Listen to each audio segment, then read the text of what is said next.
welcome to A&E TV. Today we're joined by Saada and Darine, the founders of Fabula Jewellery. Good morning, girls. Good morning. Thank you for joining us. Thank you for having us. Let's kick things off by talking us through your morning routine. I'm not a morning person to start with. I like to sleep, so I like to get a good 8 hours of sleep, and I'm not a very morning person. So I kind of wake up around 8:39, not too early, and just start my day with a coffee, skip breakfast most of the time, and I head straight to the office. So I wake up at around the same time, but my issue is that I live in Abu Dhabi, so I have to actually drive all the way every day and commute. Do you want to talk us through your brand and what makes it unique? What I think when we started the brand, it came from a personal, I don't want to say issue, but it came from a personal preference, because we wanted to buy jewelry and we wanted to find jewelry that kind of fits our characters and our personalities. And that's something that we weren't able to find much in the market.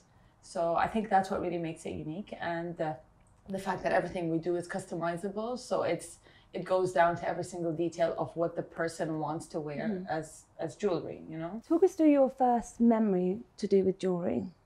Well, when I was a child, I used to always open my mom's jewelry box and kind of mix and match everything she had. And I would save up for my allowance, and once a month I'd go to the jewelry shop and buy something for me. I mean, it was quite recent. I think it would be just a few years before I started. We started Fabula because I'm a very simple person. I'm not into like over accessorizing or so much into like fashion per se. But I started my first jewelry memory would be when I started to work. I used to work in a jewelry company, and I kind of didn't relate to anything they had. So I was making my own jewelry for personal use in their workshop. And yeah, so this is really how my memory Okay. And why do you think jewelry is important to people in the Middle East in particular? I think because when we're growing up, it was always something that is either really occasional and kind of very statement jewelry, or something that you're only gifted on weddings, or if you like for very, very occasional kind of things. So I think it was very important because fashion has become a really big icon, like within the Middle East, specifically in Dubai, and the UAE. So I think jewelry also fits in that. It doesn't have to be when you're going on an occasion or for a wedding or if you've graduated. It's something that can be on a daily use, and it complements you as a person. It complements what you're wearing, what your outing is. So we feel like it's important for it to be part of the whole fashion trends happening. I can add on to her point that we follow the trends, and we have calligraphy, and jewelry is part of like, as she said, like people gift it when there's big occasions, so it's part of traditions. Okay. And what's your favourite piece of jewelry that you own? Mine changes a lot, but I think the one that's been stuck with me for a while, and it's quite simple, it's this skinny diamond ring, just because I feel like it honestly goes with everything, and it's perfect for stacking, or you can wear it alone, and it's just very simple. So my favorite piece of jewelry, of course, everything we do is unique for us, but we have a new collection launching in Ramadan, during Ramadan, and which is the moon phase collection.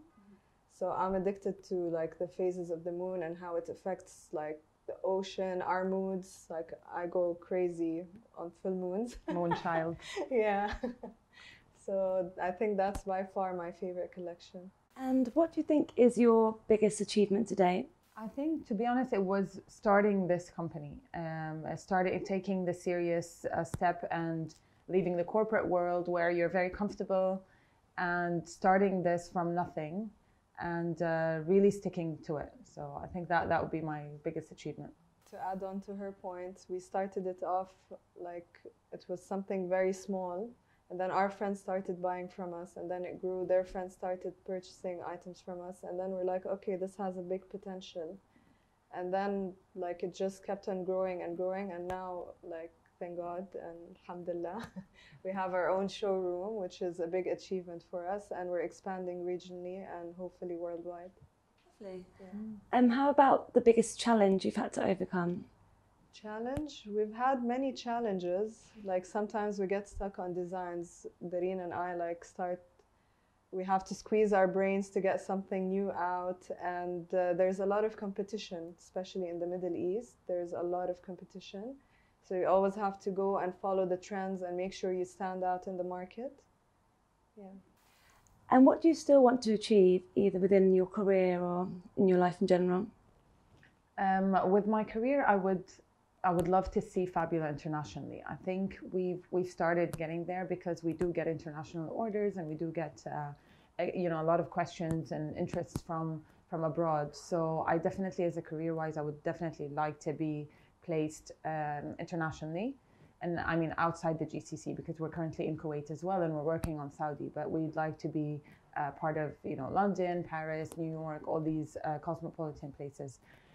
So that would be my bit, like that's something we're really, really working on. Yeah. On a personal level, I would love to be a yoga instructor. So I've been putting that off for a while now. So. Go international, then become a yoga instructor. Done. Lovely. Who is the person that inspires you the most? Well, my family is my source of inspiration. They've been very supportive. And obviously friends, we support each other a lot. Like we always go through ups and downs and we support each other. Yeah. For inspirations, I do look at a few people, and obviously starting with my mom, because yeah, I mean, not only as a mother or a housewife, but she built a career for herself, and like she really is my inspiration. If she wants something, she gets it done. So I follow her steps in that way, and I do like get inspired by a lot of people who try to make a change in the world, and like whether it's by just being kind or just by spreading like inspirational kind of motivational speeches and stuff. So yeah, there's a few that I follow, but yeah. And do you have a personal motto that you live by? Yeah, it's all gonna be fine. Like it's just all gonna work out. You stole my motto. Is that what you said? Don't worry about a thing. Yeah, it's the same thing. Okay, how about a professional motto? Well, we want our jewelry to mean something to each and every person that purchases it. That's why our slogan is a story with every jewel. This is probably a big one. You both work in style. So how would you describe your personal style?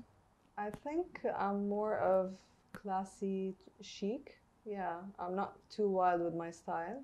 Yeah, like I tend to be classic, but add a bit more like modern style with it. I'm a jeans and sneaker person. Definitely would rather be comfortable. I would wear sneakers over heels any day. Are either of you reading a book at the moment you want to share with us? Currently, I'm not. But I want to start reading a book that my friend got me, which talks about health and fatty liver and all those issues that people have and they're not aware of. Because it's like very small things that you do that affect your health that you're not aware of. So I want to start reading that. I'm reading The Power of Now, just because I'm trying to get into this whole of like controlling your own subconscious and your brain and how it thinks and how it functions, and yeah, so I'm reading that. It's been interesting so far. This will be our final question for today. How would you like the world to remember you? I would like the world to remember me as if I've come across that person, kind, someone that was just kind to them, or maybe just added some sort of value. I would like for people to remember me with a precious piece they bought, maybe. Something that they've kept as maybe to give to their kids one day, or just something very special. I was gonna say I wanted people to remember us through our jewelry, and just being kind to people and spreading love. Oh, that's lovely. Yeah. Well, thank you so much for joining us today, ladies. Thank you for having us. It was lovely. And thank you for watching.